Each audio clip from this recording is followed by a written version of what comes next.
Well, good afternoon. I'd like to welcome you to today's Lunch and Learn webinar, all about Microsoft Outlook. And today's webinar has had a record number of registrations for us, and we're very grateful for that. So this topic must really resonate with people. Now, just a little reminder, last month, we talked about how to protect your online accounts, which included some really excellent and practical tips. We had some really good feedback and comments as well about the appreciation of that content. But this month, we're taking a focused look at Microsoft Outlook. So we're all very busy, aren't we? And maybe some are more busy than others. And despite maybe all the predictions over the years about the demise of email, here we are in 2023, and email still soaks up a lot of our daily time, doesn't it, when we're at work? Those relentless pings about new emails, the inbox bursting at the seams, perhaps, and back-to-back meetings. It means that if we're not careful, the tech can start to rule our life rather than the opposite of what it should be. So how big a problem is this? Well, I'm going to put a poll up on the screen now because I'd like you to tell me, and we'll share this in a moment, just how many emails do you think you receive in a day? And when you think about that, that is really the number of emails that you've got to process as well, isn't it? So I've popped the poll up onto the screen. Hopefully you can see that. We've got a choice there of volume of emails that you think you receive every day. Now, I appreciate this is probably subjective. We all probably think we receive 1,000 or more a day. So it'll be interesting to see what you think and what you share. I can see the results are still coming in, so we'll just give that a few seconds, and then we'll share that on the screen there. Okay, so we've got about over 80% have voted. So let me just end this poll and see if I can get that to come up onto the screen. Okay, so hopefully you can see this. Probably about nearly half of you have voted to say you get up to 50 emails a day. So imagine taking 50 phone calls a day. That would be pretty busy, wouldn't it? So that's quite a high number. And some, just under 10%, get over 120 emails a day. I pity you because I share that pain as well. So this is really what our webinar today is going to be all about. How can we use the tech better? So we're going to split the presentation into some slides and some live demonstration, and we'll go back and forth between the two. We're going to look at 4 key areas: better time management, how to search and filter more effectively in Outlook, some tips to getting stuff done quickly in Outlook, and if we have some time at the end, we'll look at some common questions that people ask and some quick fire answers. Now, if you find the pace really fast, don't worry. I'll explain at the end how you can watch again and pause at the key parts. So let's go. So first of all, disclaimer, Outlook contains hundreds of features. So we're just going to touch on a handful in our limited time today. And if you'd like to learn some more about Outlook or how to use it better, then reach out to us here at PS Tech for some tailored training for you and your teams. Just use the Get in Touch button on our website. So I'm going to share some slides now. Hopefully this will work for me. There we go. Okay, so hopefully you can see a blank slide. Let's just adjust my window size here.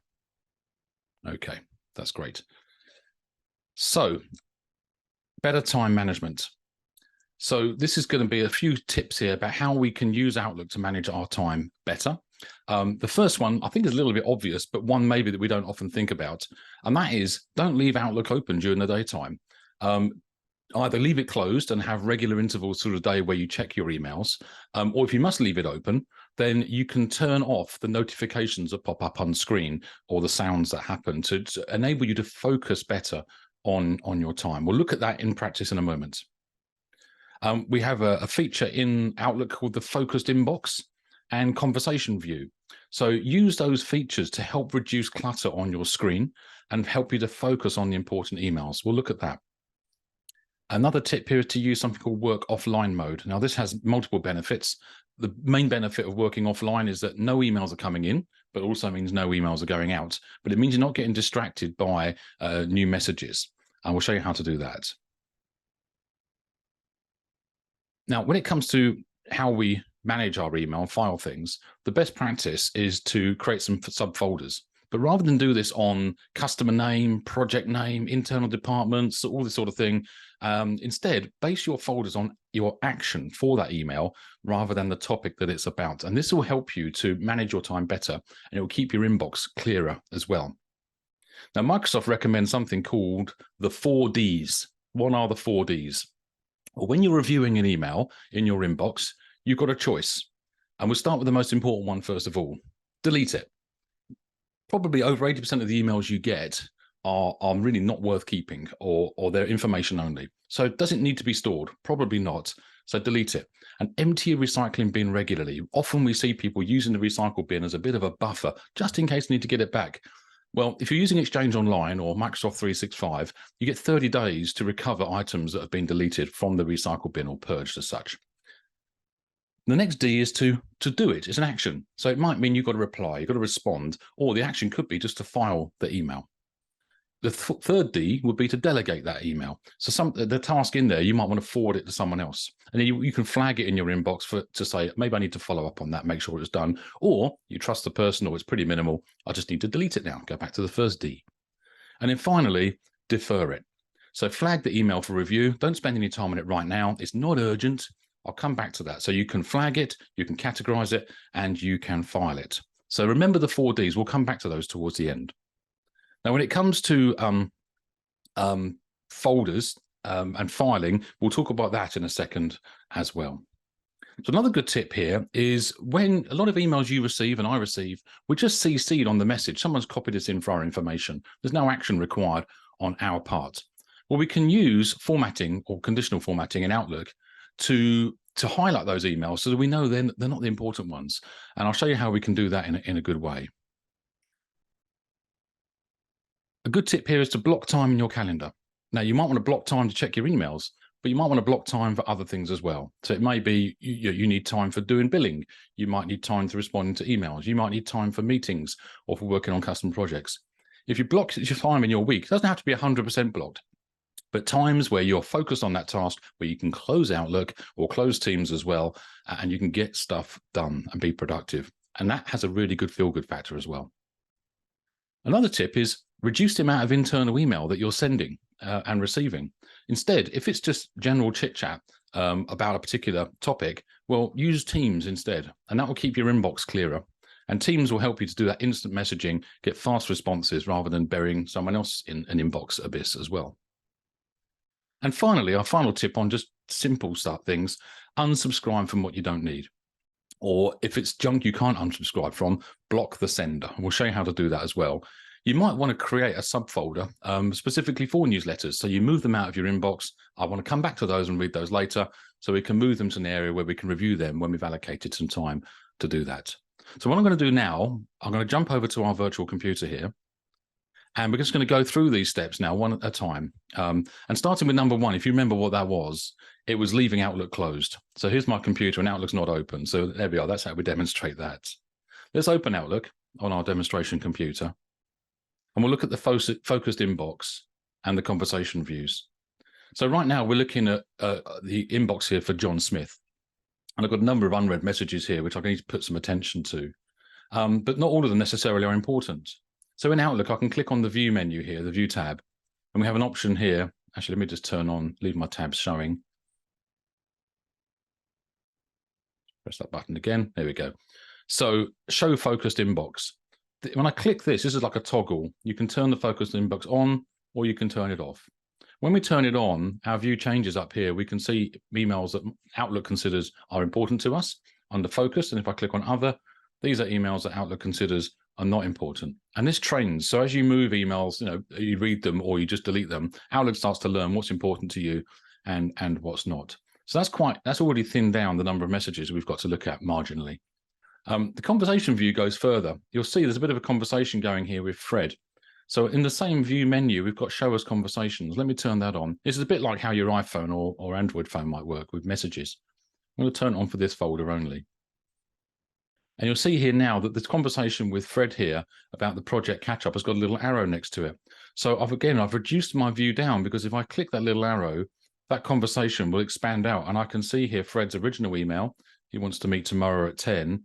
And John here has replied, no problem, I'll bring the latest report. And then Fred's replied again, yeah, that'll be great. Now, again, these would have been messages that would have been better in Teams, really, wouldn't they? Rather than occupying my inbox and be working out what to do with these emails, taking up valuable time. So the conversation view helps to sort of narrow down the view somewhat, so things become a little bit easier to clear. It's very easy to turn off. You just untick the checkbox here for this folder, and we go back to our regular view again. Now, we talked about the work offline mode. Whereabouts is that? Well, that's in the send and receive tab up here. And just to point something out on screen, we have a button here, work offline. And down at the very bottom, it says connected to Microsoft Exchange. Hopefully you can see that. Now, when I turn work offline on, a bit of a double negative, you'll notice down at the bottom, it now says working offline. So Outlook is now disconnected from the server, and it's no longer going to receive emails. And any emails I send will just get stuck in my outbox. So you can work in Outlook, you can file emails, you can respond to emails, and so forth, delete things. And then when you turn that toggle back off again, any changes you've made, any emails you've got waiting to send, any files, emails you filed, that will now happen on the server automatically for you. That's quite useful if you're working on an airplane or a train or something like that, or an airport lounge and don't want to connect to Wi-Fi, but also good if you want some quiet time as well.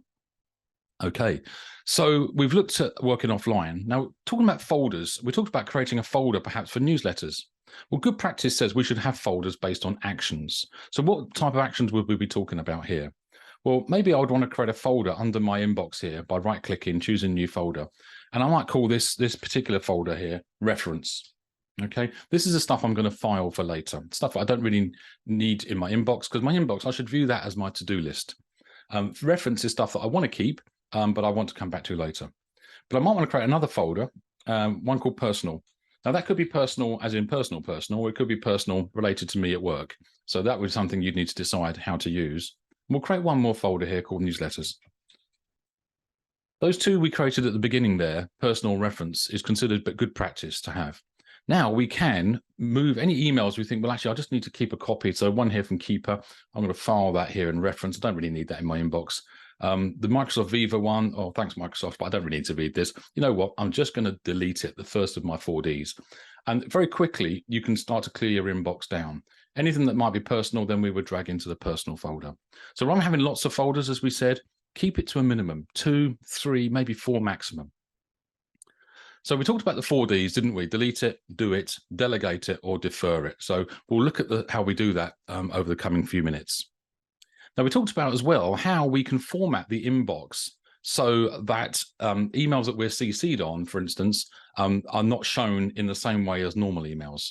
So we could show them in a different color, for example, which means we think, oh, that's a different color. I'll ignore that for the moment and come back to that. How do we do that?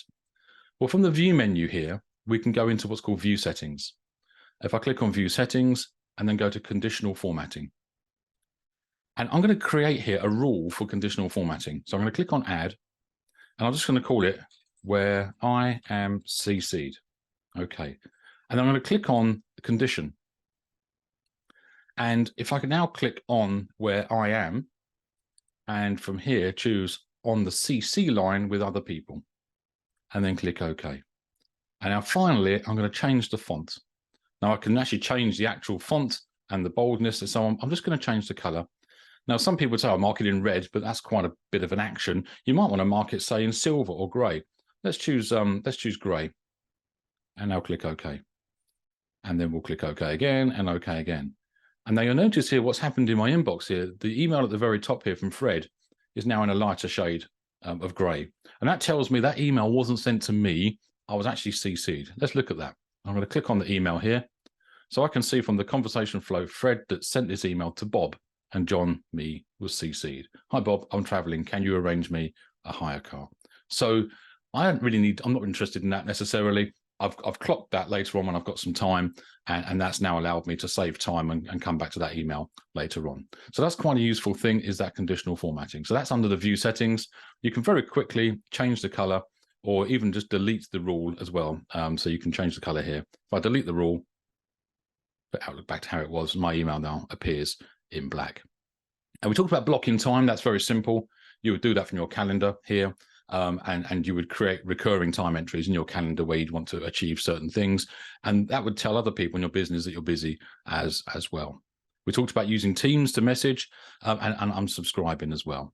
Well, let's jump back to our slides. Let's go to the next stage of our presentation. We're going to talk about some advanced finding, filtering, and searching techniques in Outlook. So one of the things that we talked about a second ago was using the focused inbox and showing as conversations. This is all part of filtering and narrowing down that view so we're not distracted by other emails. Now, there's some stuff you can do in the search bar. We'll look at that in a moment, but we can have various options when we're searching, whether we're searching the current folder that we're in, whether that be the inbox or a subfolder, or we can search subfolders of the folder we're in. We can search the entire mailbox as well. A mailbox would be all folders, including calendar, contacts, and tasks. You can also use some key search phrases in the box to help you narrow down who the email is from, who it was sent to, or a keyword in the subject, or whether it has attachments or not. I'll demonstrate that to you in a moment. We can also use a feature in Outlook called Search Folders, and then we can add those to our favorites. That is an excellent feature, which I'll show to you, and I'm sure you'll find a use for that as well. And finally, in Outlook, we have the ability to categorize emails and categorize people and categorize meetings. So let's jump back and look at those now one at a time. So we looked at focused inbox and conversations, but let's look now at the search bar. If I go back to my inbox, and I'm going to turn off my focused view here just to keep everything kind of fairly default. So in the search bar, I can click into search here. And on the left-hand side, I have this option here to search the current mailbox, the current folder, subfolders. If I have multiple mailboxes, I can search all of those as well. Let's just use the ability here to search for an email from someone particularly. So I'm going to type in the word from and put a colon, and I'm just going to type in Fred and just press enter. And that has now instantly found all emails from anyone with the name Fred in there. So rather than when you do a normal search without from, you're searching the content, you're searching the recipients, the signatures, people in previous conversations. Well, this has narrowed it right down really quickly. I can also search for emails that I sent to Fred. So let's just change the word from to colon Fred. And you'll see here, these are emails that have gone from John to Fred. So really quick and much better than searching the entire content of everything. Let's look for a keyword. So I'm going to change here the search result here, and I'm going to put in the word here, subject. And I'm arranging a company lunch at the moment. So I just want any emails with the word lunch in the subject, and press enter there. Straight away, I've got some emails that are about the company lunch. So these little shortcuts are really helpful. You can also use, when you're in search, the search toolbar appears. So you can use some of the options this way if you prefer using the mouse and the graphical interface as well. So from colon to colon, subject colon, has attachment are all very useful things to remember. We talked about categories. So let's look at that. Let's just close my search menu. We can categorize things in Outlook, which basically means we give them a color code. And then from that color code, visually, you can see things more clearly. And you can also create rules and things like that around those categories to, again, to help you file things, to help you find things better. So a category, when I right click on an email, I get the option here to categorize. And you'll see I've already got some existing categories I've created. I've got customer meeting and internal meeting. So these are related to meetings in my calendar. I've got a category called newsletters and one called Project X. Now that could be anything, couldn't it? If I click on all categories, I can create new categories here. And when you create a new category, you give it a name, you pick from the limited number of colors that are available to you. You can even assign a shortcut key on your keyboard so that when you press that, when a particular email, calendar entry, or contact is selected, it will automatically apply that category. And categories are like toggles. So you apply it, it turns it on. When you apply it again, it turns it off. And an email, a contact entry, or a calendar entry can be in multiple categories as well. Okay, so we'll come back to how we'll do that just in a second, and how I make the best use of the categories. So let's jump back to our slides again. And I'm going to move to the next slide, which is all about getting stuff done, doing stuff. Now, there's a feature in Outlook called Quick Steps, and it helps you to complete repetitive tasks very quickly. So we'll look at that in a moment and use some categories to help us. You can also, in Outlook, you can delay emails being sent. And this may help with making mistakes, or it may help with your times of working, perhaps. You can, when you press send on the email, you can tell Outlook to delay sending that for so many minutes. And that could be useful if you're the sort of person that often forgets to put the attachment on before you click send. So I'll show you how to benefit from that. This is a sort of power tip in Outlook. You can switch tabs quickly. you can move between the email, the calendar, the people, and the task sections literally by pressing those keys there. Control and the number 1 for email, Control and 2 for calendar, Control and 3 for people, and Control and 4 for tasks. That's a real useful tip if you like using the keyboard. We can also change in Outlook the start folder. You know how we talked about how we could create a folder called reference, or you might have a folder called to do, for example. You can tell Outlook, start in that folder when I open you, not in my inbox. I don't want to be distracted by new emails in my inbox. I'll show you how to do that in a second. We can also use Microsoft To Do. Now, there's a feature in Outlook called Tasks, and this is now slowly being replaced by Microsoft To Do, which is a separate app, but it does integrate inside Outlook. And it's a way of creating task lists to help you manage your day better. You can also, when you flag emails, it adds them automatically to your to-do list for review. And within Outlook, we have a feature there called the to-do bar. And what the to-do bar allows us to do is see things that we've got to do. So let's jump back to Outlook and see how these things work. So quick steps. Now, this is a feature hardly anyone uses and doesn't even notice is there, but it's right here on the home tab. Here we are, this big section here, quick steps. And these are things that you can program yourself. So let's create our own quick step here to mark emails that are newsletters and move them to the right folder. So I've got some emails here from, say, one here from HubSpot. So I'm going to right click on that and categorize that as a newsletter. And so I have to do that for every email that I want. And now I want to file that in my newsletters folders. Well, there's multiple steps there to do that. Well, I can create a quick step to help me do this. So if I click create new here on the quick step menu, and I'm just going to call this newsletter. And I can add up a list of actions here. So the first action is going to be, I want to categorize the message. So categorize the message, choose the category of newsletter, and I'm going to add another action. I now want to move that email to a folder, and I have to choose the folder. So I'm going to move it to the newsletters folder. And you know what, if I'm a bit about OCD about these things, I might also want to mark the email as read as well. So I don't see the fact I've got all these unread messages, which might distract me. Okay, so I've now got 3 steps. We're going to categorize it, we're going to move it, we're going to mark it as read. And I can create a shortcut here as well, Control plus Shift plus 1 plus 2. So again, if you like using the keyboard, you can do that. Let's ignore that, click Finish. So now I've got a new quick step up here, newsletter. So the till, this is a newsletter. I'm just going to hit that.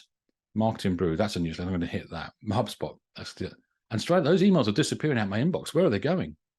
Well, if I click on my newsletters folder, you'll see here who they are, all categorized, marked as read, and I've now can review these at a time that suits me. And as you notice there, if we go back to the create new option in quick steps, there are many actions you can use, moving to folders, permanently deleting messages, setting an importance, flagging them to do later on, and forward them to other people. So you may have an invoice that comes in, for instance, regularly from a supplier, you want to forward to your accounts team, well, you could use that, forward it, mark it as read, delete it. And then you know you've dealt with it. And that saved you 3 clicks each time. So these are really, really useful things here that you can do with quick steps. We talked about the delay function. So the way we do that is through rules in Outlook.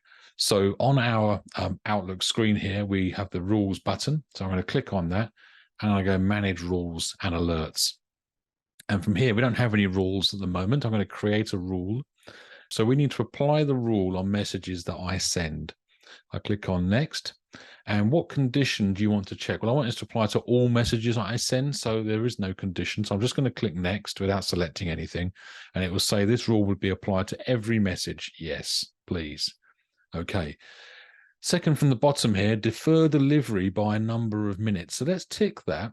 And then what we have to do in the rule area here, we click on this number of minutes. So how many minutes do I want the email to sit in my outbox before Outlook actually sends it? Well, let's give myself a bit of a breather. We'll set it to 3 minutes. Most people can wait a few minutes for an email. You can't override this rule once it's in place. So just be aware of that. And I'll show you an alternative way of doing this on a per email basis. So let's click OK. We'll click next. We're not going to have any exceptions, but you could mark some exceptions. For instance, if the email was internal or something, then you can delay that, choose to exclude those and so on. So click on next again. We give our rule a name. So I'm just going to call delay by 3 mins. Okay. And now we've got our rule ready. I'm going to click finish. it just reminds us that this only applies when we've got Outlook open. So if you're using Outlook Web, then it's a different set of rules that apply there. If I click OK. Now, let me just compose an email here to our friend Fred. And I'm just going to call the email test123. And I'm going to press send. Now, normally that email will go straight away. But what you'll notice is the outbox has got a 1 next to it. So when I click on the outbox, there's my email. That will wait there for 3 minutes. If I want to modify that email or add an attachment, like as I failed to do so, I can double click it. I can modify my message and press send again. And I've now reset the 3-minute timer. So that email now will go in 3 minutes time. Now we can do that. Let me just remove my rule, show you how easy that is to do. Manage rules. I can untick it to turn it off, or I can delete it, and that rule is now gone. Now, like I said, we can do this per email. So if I go new email, and when you're composing your email, let's just do a little test here. I'm going to go into options. And on the options here, we can go into more options. And we have the option here to do not deliver before.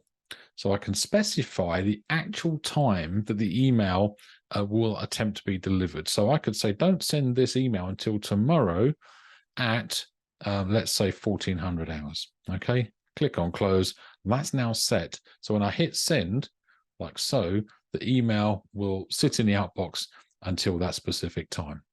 And we can do this in the Outlook and the web as well. So if I click on into Edge here, I'm going to jump into Outlook, which I've got a bookmark for.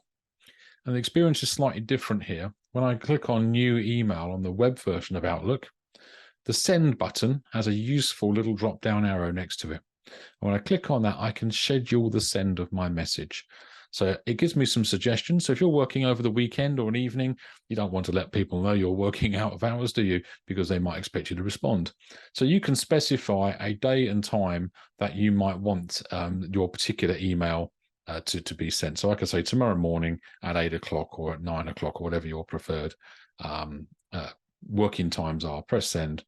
And okay, we haven't got a recipient, but that would then queue that up in our outbox for us on the server. That's great. Let's look at how to change the default start folder in Outlook. Let's say I don't want to start in inbox. I want to start in reference. Okay, so I click on file. I click on options. And I'm going to go, I believe it's into advanced here. And here, Outlook start and exit. Start Outlook in this folder. And here's the inbox. I can browse now and start Outlook in my reference folder. And if I click OK and OK again, I'm going to close Outlook to demonstrate this. In fact, let me just go back to inbox so it doesn't remember the view. Let's close Outlook. These pictures, by the way, you can get these from the Microsoft Store under themes. And they've got some really fantastic pictures there. I thought this would be quite good as we're approaching autumn. So now we've opened up Outlook and we're straight into the reference folder here. So again, you may have another folder that is more important to you, stuff that you want to act on. So that's just to demonstrate how you could do that. Okay, how are we doing for time? We've got 5 minutes. Let me go back to my slides here, and I'm just going to share some common questions that we get asked. So should I keep business and personal email together or separate? Now, this affects all of us, but probably business owners are more susceptible to this question because the lines between business and personal are quite blurred. So absolutely, the advice would be, yes, keep business and personal separate. Now, you may find that having separate inboxes works well for you, but you may find having separate calendars and separate contact lists does not work so well. And we would recommend that actually you calendar and contacts, you would combine those, but perhaps use categories in Outlook to differentiate what's a business contact or meeting and what's a personal contact or meeting. How many folders is good for filing email? So often we're asked this. Some people have no folders and the inbox is just like tens of thousands of items and then people wonder why Outlook runs slowly. There are limits in Outlook for performance reasons as to how many emails you should have in a particular folder. As we've already pointed out, good practice is that less is more. So if you've got just 2, maybe 3 folders maximum, a reference folder, a personal folder, then that really helps well. And you can use categories to split things out further if you want to then use, because one of the search subjects you can use in the search bar is to search by, we talked about from and to and subject. You can also search by category as well. So that will help you to filter the view down. My inbox is huge. What should I do to get it organized? Okay, so this one's about being brave. create that reference folder if you don't have it already, or archive, or whatever you want to call it. Pick up all the emails, select them all using Shift, click the oldest email, and then Shift click an email before last week, and move the whole lot into that archive or reference folder. You'll feel really good for doing it. And the chances of you needing any of those emails after a week for anything else is pretty slim, but you've still got them. You haven't lost them. And now you can have a nice tidy inbox. So there are other things you can do as well. There is technology to help with archiving. And if you're reaching the limits of your mailbox capacity, then there are ways to increase the capacity up to certain limits as well. Another question sometimes we get asked is about voting. There used to be a feature in Outlook which allows you to ask for votes. But it's called voting buttons. That's now changed. Let me just change back here to my virtual machine. We'll just create a new email. You can now insert inside an email a poll. And when you do that, it actually creates here, it looks very much like Microsoft Forms. So, what day should we have lunch? Are we going to have Monday? Are we going to have, excuse the spelling mistakes, Tuesday? I can add a third option as well of, let's put Friday. Okay. And then when I send this email to whoever, they'll be able to vote on that, and I'll get the results of that particular poll. It's very easy to do, and it's much more reliable than the old polls that we used to get. Okay. Is there a quick way to create a meeting from an email? Sometimes you get some customer emails you and says, "Oh yeah, well let's meet up next week at 2:30." Do you have to go into the calendar, create a new meeting, etc., etc.? Well, there's actually a way you can do that really quickly in Outlook. So let's just jump back to our virtual machine again, and this time I'm going to go back to let's close that email. I'm going to go into my inbox. And I'm going to take the one here about the project catch up with Fred here. I want to create a meeting from that. And there's several ways I can do this. I can click the three dots in the top left corner here, top right corner even, and I can click meeting. And when I do that, it will create a new meeting thing here in Outlook. I can specify the time, the date and the time that I want. It automatically marks it as Teams. Let's say I don't want Teams, I'll just choose don't host online. So that's one way you can do that. And I can then, it's already encapsulated Fred because he was on the CC from the original email. The other way to do it, rather than having to click buttons, you can click the button here for Teams, but I can just literally drag this email onto my calendar, like so. And again, that does exactly the same thing. So depending upon what your preference is, clicking buttons or dragging emails to a folder, that will create our meeting here, project catch up in our calendar. So that's a really quick way of scheduling a meeting from an email, and it encapsulates all the content of the email as well, which can be quite useful. Okay. How much space do I have left in my mailbox? So this is our final common question that we get asked. Well, that's quite a hard question to calculate on your own. So again, jump back to Outlook here, but you can get a really quick answer. In the very bottom left-hand corner where you've got the item count down here, number of items, this is 67 emails in this inbox. Just right-click there, choose quota information. It's a toggle, it's currently off. When I click that, it goes on. And if I click away, you'll now notice I've got 49.4 gigabyte free space for lots of emails, obviously in my reference folder. So hopefully you found those questions quite helpful. Yes, that is all of the questions. So let me just stop my share. Excellent. So I hope you found that really helpful. There's lots of tips in there. And like I said, there are hundreds of features in Outlook to help you to be more productive, spend less time firefighting emails, more time getting some work done.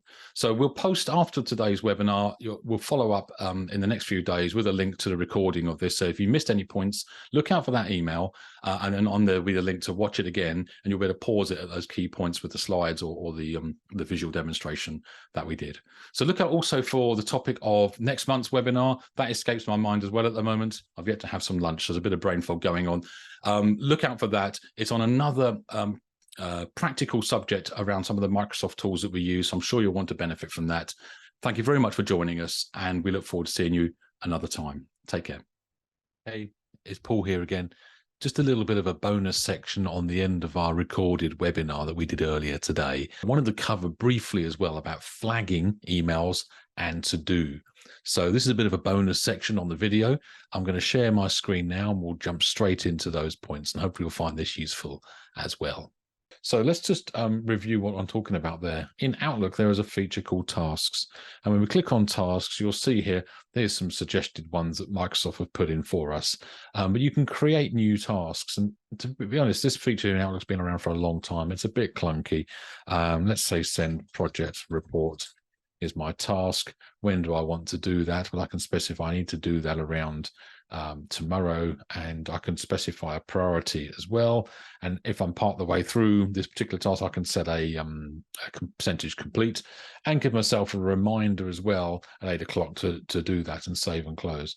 That's great. And there it is, my task there. Now, we talked about flagging, and if I just jump back to email, and I'll show you how the two things work together.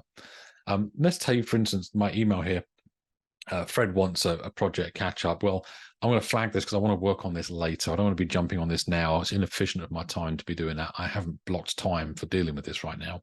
So I can just click on the flag there, my left mouse button, and that's flagged the email. And then what that effectively done, if I right click instead, you'll notice it's flagged it for today. Okay, now when you right click on the flag, you get some other options. So when you left click the flag, it just marks it for today. When you right click, you can choose. I can say today, tomorrow, this week, or next week, or I can specify a custom date. I can add reminders, and I can also mark it as complete. But when the email is flagged, if I go back to tasks, you'll notice here that the project catch up there showing with our red flag for today, because that's what we chose. If I just go back to my message here, and I'm going to change that flag to next week. So my red on the flag is not as intense. I go back here next week. So straight away, I've now got a task for today, and I've got a task I need to do next week. So this is quite useful for helping you to plan your workload. But there's a better way to do this now. And Microsoft are replacing tasks with Microsoft To Do. So you'll notice under the task button here is the To Do button. And this is new. And actually, it's the same. If I click on this, it launches Microsoft To Do within Outlook here, but To Do is actually a separate app, and it's loading this from the web. If we click on our Start button, To Do is included in Windows 11 as an app. If it's not showing on your computer, you can download it from the Microsoft Store. Let's open To Do separately. And what we're looking at, if I click on Tasks here, we're looking at the same tasks here in To Do and in the Outlook version of To Do here. So this is split up into, let's work in the app here. This is split up into different sections here. Your tasks are here. It's very easy to add a task. Arrange car service, for example, just press enter. There we go. There's a task that needs to be done. If I click on the task once, I've got some options here. I can add steps. I can put a reminder and a due date. I can attach a file, add some additional notes as well. If I want to make sure this task is done today, I can either add a due date and say it's to be done today, okay? And that's now added it to my day. So when I click on my day here, this is all of the tasks that are due today, okay? There's another list underneath called important. So as you can see, a lunch here has been marked as important, and it is. So there's a little star here. We can remove that star, and it's no longer under importance. When I go back to my task list here, I can flag the things that are important. So I'm going to flag arrange car service and send the project report, but let's face it, lunch really is not that important. So I've now got under my day here, the car service, and under important, I've got the car service and send project report. So depending on how you want to operate, what needs to be done today or what's important first, and then the rest, which is probably best practice, then you can use that star and the due date to order your day accordingly. Now, when we flag emails, you'll notice there's a section here called flagged emails, the project catch up. We're looking at it here in Outlook. If I go back to do, flagged email, you'll see it there. Now, if you're in To Do the app, you'll see the previous ones I've completed, okay? These can be deleted. You can right-click and you can delete these tasks if they're no longer needed, if you like to keep your list nice and clear. To complete a task is really easy. You don't have to do anything clever. You just click the tick. And when I click the tick, it's now marked as complete, okay? If you're in tasks and mark something as complete, it moves down to the completed list. You can collapse that so it's not in view, makes the view nice and simple as well. Now, Microsoft To Do, you can download this onto your smartphone as well, and it's all tied to your work account or your personal Microsoft account, depending upon how you operate. So everything you do in To Do is synchronized to your cloud version of To Do and in turn to your PC and to Outlook. You can create your own lists as well. There's a little new list button down here. We create a list here. Let's call this team, for example. Now, this is quite a clever feature of To Do.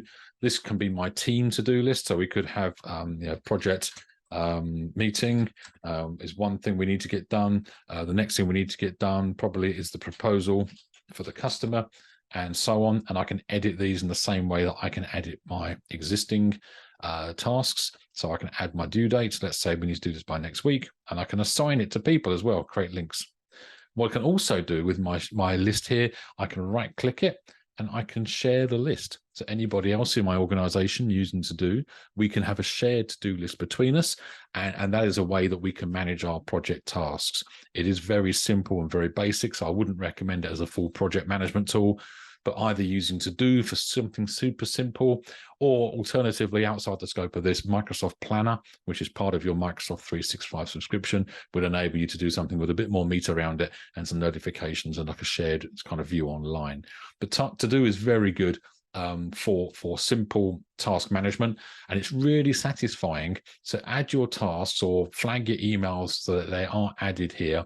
For instance, I can flag that particular email, even though let's mark it as not complete. And if I go back to important now, even flagged emails you can mark as important. So it's really satisfying to go through and actually do these things and knock them off your list. So highly recommend you investigate the Microsoft To-Do function and in tasks as well.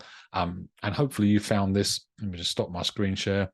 Those extra bonus footage we didn't get to cover in our 30 minutes earlier, useful. So thanks very much for joining us. Thanks very much for watching. Next month, we're talking about Microsoft Forms, how we can get the best out of that, and also use some automation as well to really leverage the power of Microsoft Forms. So register for that when you get the invitation. I look forward to seeing you then. Take care.